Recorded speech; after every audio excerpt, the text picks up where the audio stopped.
নমস্কার। সুনন্দিনীর আড্ডায় আজকে আমাদের বিষয় দুর্গাপুজো এবং আমরা। দুর্গাপুজো এবং আমরা বলতে গেলেই প্রথমেই আমার যেটা মাথায় আসে, আচ্ছা দিদি, তোমার ছোটবেলায় পুজো কেমন ছিল? দেখ, তখন তো পুজো মানে শুধু পুজো ছিল না, পুজো মানে ছিল আমাদের সারা বছরের একটা অপেক্ষা। অর্থাৎ প্রিয়জন, কাছের মানুষ সবাই এই উৎসবকে ঘিরে এক হতাম আমরা।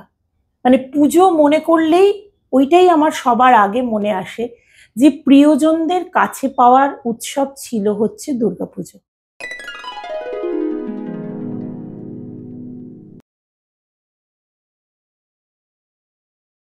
এই একই কথা আমারও মনে হয়। জানি আমি প্রথম দিন থেকেই তোমার আমার মনের কথা সব একই হয়ে যায়। আমার কাছেও দুর্গাপুজো সবসময় মনে হয় যে একটা মেলবন্ধন। আমার বাড়িতেও ঠিক তাই হতো। মানে ছোটবেলাতে আমার গ্রামের বাড়িতে পুজো হতো, সেখানে আমরা যেতাম এবং খুব ভালো করে না শরৎ উপভোগ করতাম। এত ভালো লাগে, আমি যেটা মনে করি যে দুর্গাপুজো আর শরৎকাল দুটোকেই না বাড়ি থেকে বাইরে না গেলে উপভোগ করা যায় না।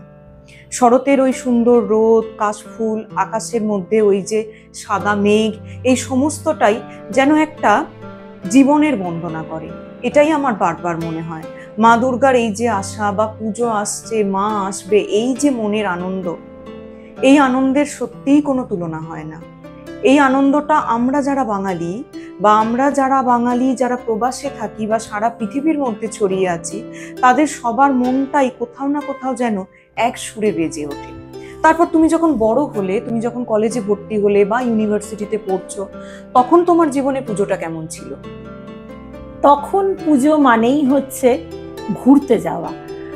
অর্থাৎ প্রথম জীবনে যখন ছোট ছিলাম তখন বাবা মার হাত ধরে ঠাকুর দেখার উৎসাহ ছিল, কিন্তু তারপরে যখন বড় হয়েছি, বন্ধু এসেছে জীবনে বা প্রিয় মানুষ, তখন তার সাথে কতটা সময় পুজোকে কেন্দ্র করে কাটাবো, কিন্তু সেটা কিন্তু বাবা মাকে লুকিয়ে।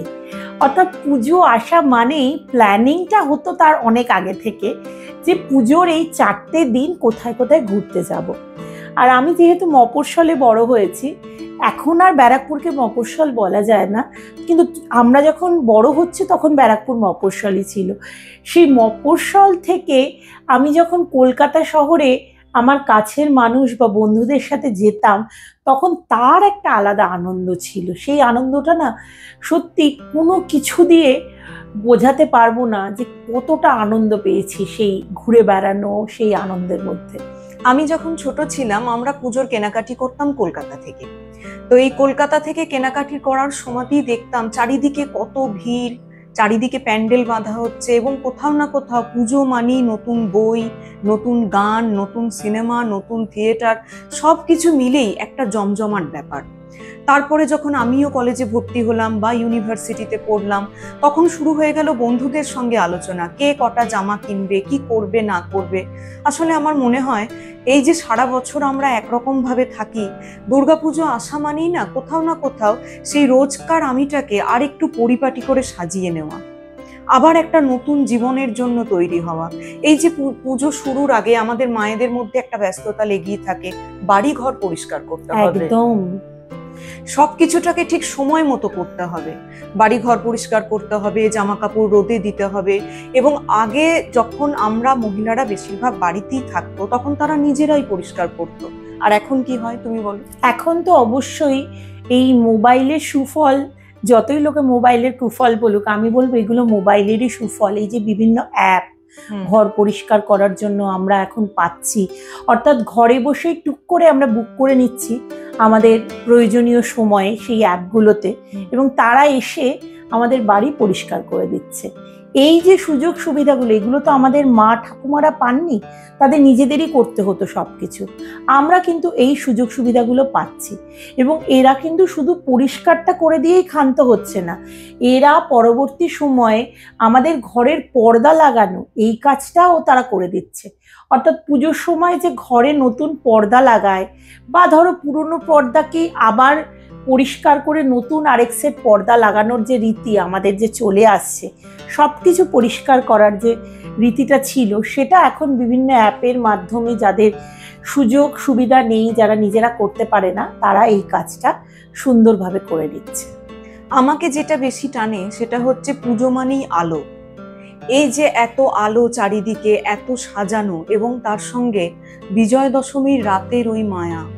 আমি মনে করি মানুষের জীবনে কিছু না মায়ার রাত থাকে, যেমন দীপাবলির রাতের মায়া, জন্মদিনের আগের দিনের যে রাত, সেই রাতের মায়া, এই মায়া বড় ছুঁয়ে যায়। আমরা যারা কর্মরত মহিলা, যারা সেইভাবে বাড়িতে থাকতে পারি না, আমরা সারাটা বছর এই পুজোর দিকে তাকিয়ে থাকি।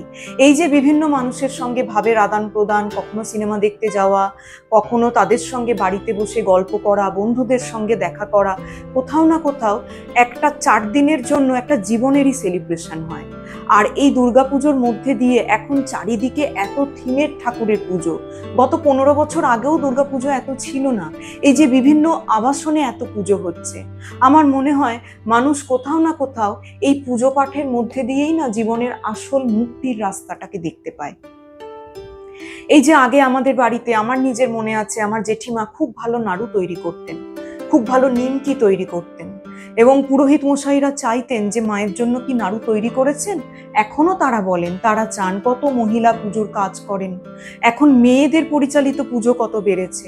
কোথাও না কোথাও দুর্গাপুজো হয়ে উঠেছে একটা বড় বাণিজ্যের জায়গা। আর আমরা আরো একে অপরের হাতটাকে শক্ত করে ধরে সেই সব মানুষগুলোকেই সাহায্য করছি।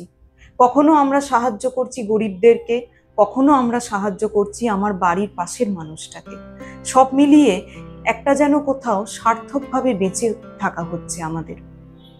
সেটাই। এই যে আবাসনের পুজোর কথা বললি, আমি এখন যে আবাসনে রয়েছি সেই আবাসনে খুব নিষ্ঠা ভরে দুর্গাপুজো পালন করা হয়।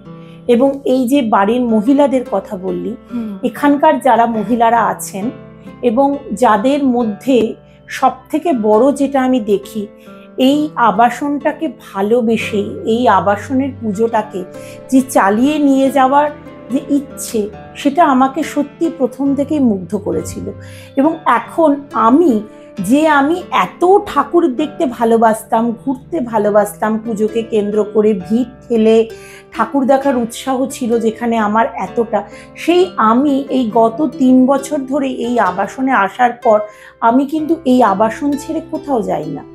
অর্থাৎ আমার মতো লোকও এই আবাসনের পুজোতেই থাকতে চায়। তার একটাই কারণ, আমরা এখানে বসে গল্প করি, আমরা একসাথে এই পুজোকে কেন্দ্র করে নাড়ু বানাই, আমরা এখানে ঠাকুরের ভোগ যখন দেওয়া হয় তখন আমরা সকলে হাতে হাত লাগিয়ে কাজ করি এবং আমরা একসাথে খাওয়া দাওয়া করি। মানে একটা পুরো পরিবারের মতো আমরা পুজোর কটা দিন আমরা কাটাই। এবং আমাদের এই ভালো লাগাটা সারা বছর আমাদের বিভিন্ন কর্মকাণ্ডে লেগে থাকে। অর্থাৎ আমরা ওই পুজোর সময়টুকুর জন্য যেন সারা বছর অপেক্ষা করি, ফোনে ফোনে আমাদের কথা মেসেজ চালাচালি করি যে পুজোটা কবে আসবে। এমনকি আমরা ঠাকুর বায়না করে এসেছি একসাথে গিয়ে, সেই ঠাকুর কতটা তৈরি হলো, সেই ঠাকুরের আপডেট হচ্ছে, কতটা বানানো হলো, এই সবগুলো মানে একটা অদ্ভুত আমেজ। ছোটবেলায় একরকম পুজো কাটিয়েছি, তার পরবর্তীকালে বিয়ের পরে একরকম পুজো ছিল, তখনও একটা ঘোরার তাগিদ ছিল। তারপরে আমার 9 বছর প্রবাসে কেটেছে পুনেতে। তখন বাঙালিদের পুজো এতটা হতো না, এখন পুনেতে অনেক পুজো হয়। তো সেইটার থেকে এসে এখন কলকাতায় মেয়েও বড় হচ্ছে, মেয়ের মধ্যেও ওই ঘোরার সুযোগটা নেই, কারণ ও ছোটবেলা থেকে কলকাতার বাইরেই বড় হয়েছে। তবে এই পুজোকে কেন্দ্র করে না একটা অদ্ভুত আমাদের মধ্যে একটা ভালো লাগা তৈরি হয়েছে যে আমরা যাই হয়ে যাক, আমরা আমাদের আবাসন ছেড়ে কোথাও যাব না। আমাদের বর্ধমান শহরেও খুব ভালো ঠাকুর হয়, থিমের ঠাকুর হয়, সত্যিই দেখার মতো। কিন্তু আমিও আমাদের আবাসনের পুজো ছেড়ে আর কোথাও যাই না। এই যে নিজের হাতে ঠাকুরের কাজ করা, এইটা কোথাও না কোথাও সব মানুষের মধ্যে একটা গোপন ইচ্ছা হয়ে থাকে। আগে একটা সময় তো এত পুজো ছিল না, তারও আগে শুধু জমিদার বাড়িতেই দুর্গাপুজো হতো এবং সমাজের অধিকাংশ শ্রেণীর মানুষই সেই পুজো থেকে বঞ্চিতই থাকতো, তাদের অধিকার ছিল না। কিন্তু তারপরে আমরা যত এগিয়েছি, পুজো বিভিন্ন বিবর্তনের মধ্যে দিয়ে যেতে যেতে কোথাও না কোথাও একটা অন্য রকম ভাবে বিকশিত হয়েছে বলে আমি মনে করি।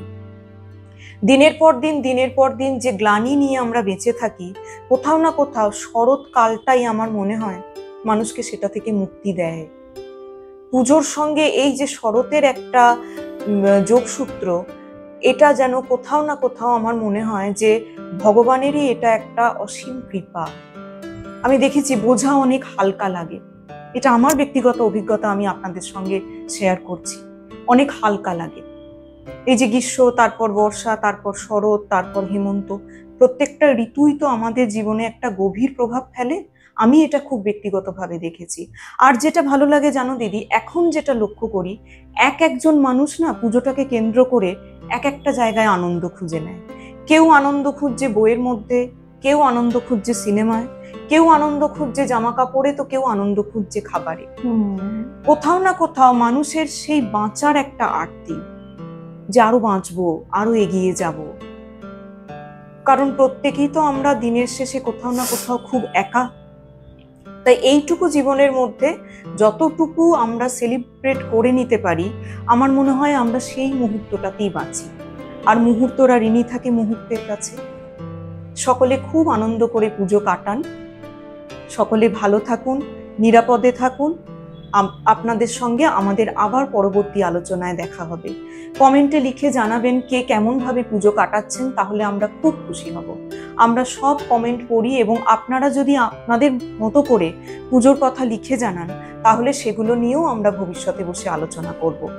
আমাদের আলোচনা যদি ভালো লাগে, আপনারা অতি অবশ্যই লাইক করবেন, শেয়ার করবেন আর সাবস্ক্রাইব করবেন। আমাদের পাশে থাকবেন। সবাইকে দুর্গাপুজোর অনেক শুভেচ্ছা ও ভালোবাসা। দুর্গাপুজো সকলে ভালো কাটুন, সুস্থ থাকুন, আনন্দে থাকুন, নিরাপদে থাকুন। সুনন্দিনীর আড্ডা দেখতে থাকুন সকলে।